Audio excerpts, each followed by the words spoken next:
medical school is a game changer in a lot of ways. What it's going to do to research development is, if you've never worked where a medical school is, you will see that it will change the game. So 4 big things we're going to do: student success, educational opportunity, healthcare and medical education, and expand research. That's it. And we're going to try to stay focused on those 4 things. The 3 subsidiary goals that follow from these main ones.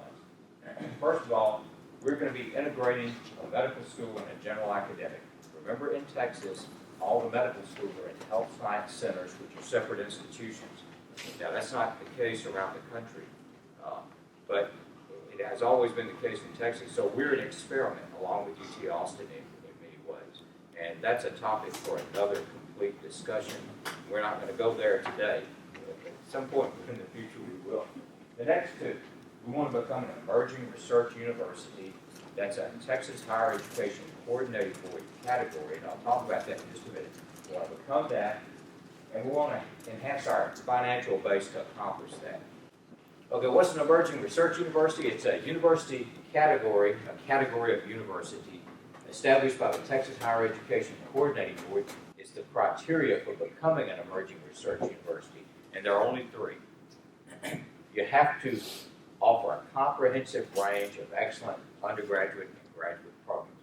Restricted research expenditures are research expenditures that exclude state dollars. It's essentially federal funding and research dollars from private sources, right, that are for research.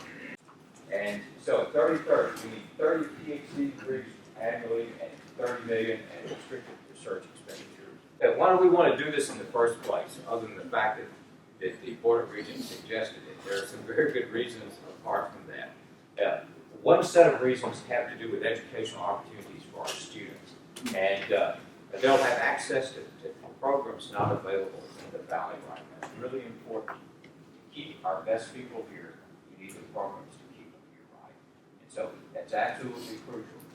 But the second thing, if you look at most emerging research universities, they have opportunities for students that other universities don't have. Everything from support services to expanded research opportunities. The second thing, there are significantly greater access to state resources if we become an emerging research university. Let me give you one example here. We currently qualify, as many of you know, for the Comprehensive Research Fund.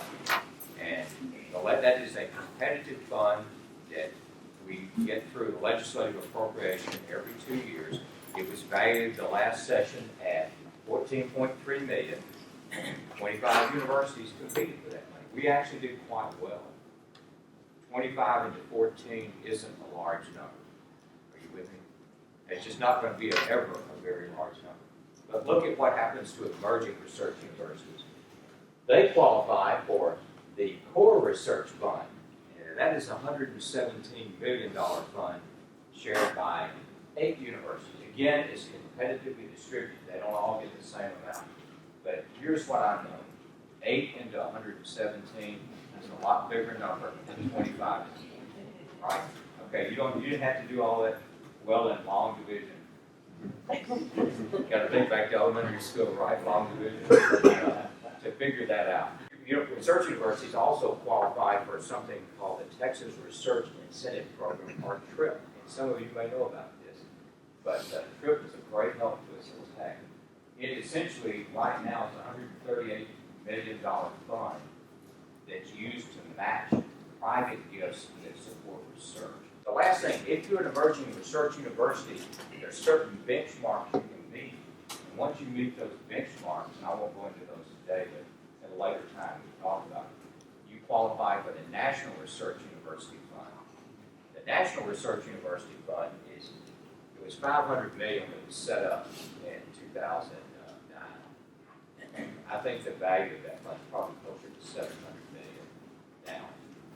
And so 2 universities have qualified to draw down the payout from that. That endowment has a payout of about 4.5% a year. What's 4.5% of $500 million? Look at all the engineers, math, okay. Economic research people can do it in their head. It's a big number, okay? And so if you think about that, was that 50 million? Almost 45 million. And so what this means is that two universities, Texas Tech, and I'm proud to say we were the first university, the first university to qualify, and University of Houston,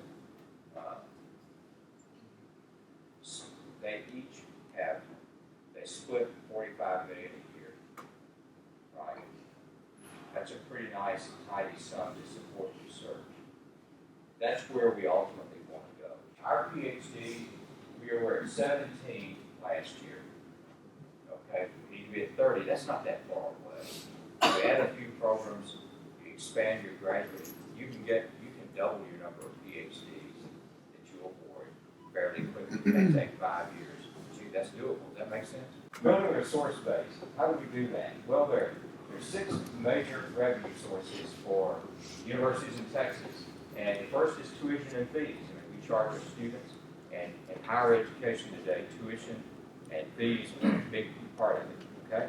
There are 2 ways of increasing your tuition. You can increase tuition, you can add tuition, or you can grow your enrollment, right? You've got 1 of 2 ways. The second thing, state appropriations. State appropriations are absolutely crucial to us. And if you look, there are several kinds of state appropriations. The funding formulas are the key things. That money is competitively distributed based on something called weighted student credit hours. You start off with a matrix. Every credit hour that we generate is put into this matrix. Okay? That credit hour is then multiplied by the weight in this matrix. Does that make sense? So, your freshman English and sophomore English courses and freshman history, they're all multiplied by 1. So 3 student credit hours gets you 3. If you take introductory biology, it's multiplied by 1.78. Does that make sense? You take the upper division course in organic chemistry, and it's multiplied by 3.02. So when you do that, you get not just your credit hours, but your weighted student credit hours. Then that amount for each weighted student credit hour is multiplied by a dollar amount that the legislature assigns. And that gives you the money in the formula. That's where your formula funding comes from. If you want to increase your formula funding, it's real simple. You increase your weighted student credit hours. Our best bet for increasing the resource base is through formula funding.